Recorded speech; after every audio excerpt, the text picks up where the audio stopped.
சொல்றேன். இதே டெல்லி, அதே ஒரு கர்நாடகா, அதே மாதிரி ராஜஸ்தான் எல்லா இடத்துலயும் அட்வொகேட் ப்ரொடெக்ஷன் ஆக்ட் வந்துருச்சு. தமிழ்நாட்டில் மட்டும் ஏங்க வரல? ஏங்க சென்ட்ரல் கவர்மெண்ட் உங்களுக்கு இருக்கிற பிரச்சனை நீங்க தனிப்பட்ட ஊர்ல போய் பாத்துக்கீங்க. ஏன் வந்து அட்வொகேட்டை நீங்க சதைக்கிறீங்க? அட்வொகேட் வாழ்க்கையை ஏன் கெடுக்கிறீங்க? வழக்கறிஞர் ஒவ்வொருத்தரும் வந்து ஒரு நோபல் ப்ரொஃபஷன். ஆர்மியில இருக்க ஆர்மி பீப்புளை நீங்க சல்யூட் பண்ற மாதிரி நாங்க வந்து பார்டருக்குள்ள இருக்கிறோம். அவன் பார்டர் வெளியில இருக்கிறவங்க நீங்க சல்யூட் பண்றீங்களா? அதே மாதிரி தான் நாங்களும். நாங்க மக்களுக்காக போராடுறோம். இது ஒரு நோபல் ப்ரொஃபஷன். மக்களுக்காக போராடிட்டு இருக்குங்க. 10 கேஸ் 10 வழக்கு போடுறோம்னா 9 வழக்கு எங்களுக்கு பிரச்சனைங்க. ஆப்போசிட் பார்ட்டி எங்களை அகைன்ஸ்டா பாக்குறான். அந்த கிளையண்ட்டை கூட விட்டுறான், எங்களை தான் பாக்குறான். எங்களுக்கு பாதுகாப்புன்றதே கிடையாது. உங்களால பாதுகாப்பு உறுதி செய்ய முடியுமாங்க கோர்ட்ல? இல்ல எங்களுக்கு ஒரு த்ரெட் இருந்தா உங்களால போலீஸ் பாதுகாப்பு போட முடியுமாங்க?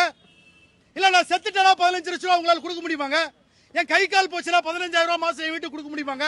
இதெல்லாம் இந்த ப்ரொடெக்ஷன் ஆக்ட்ல இருக்கு. அதனால தான் இந்த ப்ரொடெக்ஷன் ஆக்ட கொண்டு வாங்கன்றேன். கவர்மெண்ட் நீங்க பண்ண மாட்டீங்க. நல்ல வேலை லார்ட்ஷிப், அதான் லார்ட்ஷிப்புக்கு தெரியும். 100ல 2 பேர் தான் 2% தான் லார்ட்ஷிப் ஆக முடியும். எங்களுடைய தலைவர்களுக்கு, எங்களுடைய ஹானரி லார்ட்ஷிப்புக்கு தெரியும். அவங்க அந்த பெயினை புரிஞ்சுக்கிட்டு மதுரை பெஞ்சில் அதை ஸ்பீடப் பண்ணிருக்காங்க. அவங்களுக்கு என்ன தலையெழுத்தா? கவர்மெண்ட் பண்ண வேண்டிய வேலையை எதுக்கு லார்ட்ஷிப் பண்ணும்? சோ இதெல்லாம் வந்து இது வந்து வழக்கறிஞருக்கு அகைன்ஸ்டா போயிட்டு இருக்கு. தமிழ்நாடு ஃபுல்லா கலவர பூமியா இருக்குன்னு விருப்பப்படுறீங்களா? எங்க பார்த்தாலும் லா அண்ட் ஆர்டர் இஷ்யூ, எங்க பார்த்தாலும் அட்வொகேட் கொலை. வழக்கறிஞர் சட்ட பாதுகாப்பு சட்டத்தை உருவாக்கிட்டா அட்வொகேட்ஸ் எல்லாம் தமிழ்நாடு ஃபுல்லா வந்து அவன் வந்து லாவை பேசுவான், சட்டத்தை பேசுவான். இந்த அட்வொகேட் ப்ரொடெக்ஷன் ஆக்ட போர்க்கால அடிப்படையில் உடனடியாக கொண்டு வரணும். நேற்று வந்து சுஷில் குமார் சொல்லிட்டு லாஸ்ட் 2 months 3 monthsக்கு முன்னாடி சுஷில் குமார் மதுரை பெஞ்சில் லார்ட்ஷிப் வந்து நல்ல ஒரு ஆர்டர் போட்டிருக்காங்க. அதை வந்து பார் கவுன்சிலுக்கு அனுப்பிச்சிருக்காங்க. பார் கவுன்சில் இருந்து உடனே கவுண்டர் ஃபைல் பண்ணுங்க.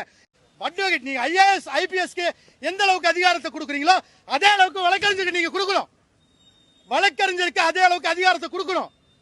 நீங்க சாதாரண காவல்துறையினருக்கு குவார்டர்ஸ் கொடுக்குறீங்க. ஏன் நம்ம அட்வொகேட் சீரியஸ்க்கு குவார்டர்ஸ் கொடுக்க கூடாதா? அட்வொகேட் ப்ரொடெக்ஷன் ஆக்ட் 2021ல வந்தது. அட்வொகேட் ப்ரொடெக்ஷன் ஆக்ட் 2021ல வந்து இது வரைக்கும் அந்த மசோதாவை பாஸ் பண்ணீங்களா? அந்த பில்லை பாஸ் பண்ணீங்களா? கவர்மெண்ட் 4.25 வருஷம் ஆச்சு. இன்னும் 5 மாசம் நீங்க ஆட்சியை கலைச்சிட்டு போயிடுங்க. பீஸ்ஃபுல்லா இருக்கும். அட்லீஸ்ட் உங்களால அட்வொகேட் ப்ரொடெக்ஷன் ஆக்டா கொண்டு வர முடியாது. எம்எல்ஏ சாலையோ எம்பி சாலையோ கொண்டு வர முடியாது.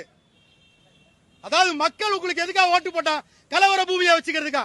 நாட்டை சுடுகாட்டா வச்சுக்கிறதுக்கா?